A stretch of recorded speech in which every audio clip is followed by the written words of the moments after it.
আসসালামু আলাইকুম প্রিয় দর্শক, আমি ডাক্তার মোহাম্মদ রায়হানুদ্দিন। আজ যে রোগীটি দেখছেন ওনার পায়ে এক ধরনের চর্মরোগের সমস্যা নিয়ে আমার চেম্বারে এসেছেন। এই সমস্যা নিয়ে তিনি প্রায় দীর্ঘ 3 বছর ধরে ভুগছেন। প্রিয় দর্শক, এই রোগটির নাম মূলত হচ্ছে একজিমা, যা আমরা বলে থাকি নমুলার একজিমা। দেখতে পাচ্ছেন এই নমুলার একজিমা, এই রোগটি একটি কয়েন শেপ একজিমা, যা ওনার পায়ে হয়েছে এবং এটি শরীরের বিভিন্ন অংশে কিন্তু হতে পারে। শুনবো ওনার মুখ থেকে কি সমস্যা হয় এতে। চুলকায়, কেমন চুলকায়? অনেক চুলকায় অনেক ভিতরে। চুলকায়, ভিতরে চুলকাচ্ছে মনে হচ্ছে, তাই না? হ্যাঁ, কতদিন ধরে ভুগছেন এই রোগ নিয়ে?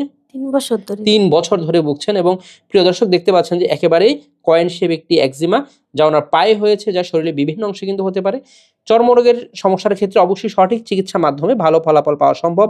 অবশ্যই রোগটি সঠিকভাবে নির্ণয় করতে হবে। যদি রোগটি সঠিকভাবে নির্ণয় করা না হয় তাহলে কিন্তু সঠিকভাবে চিকিৎসা হবে না। প্রিয় দর্শক, এই নমুলার একজিমা যা দেখছেন একটি কয়েন শেপ একজিমা, যা চিকিৎসার মাধ্যমে ভালো ফলাফল পাওয়া সম্ভব।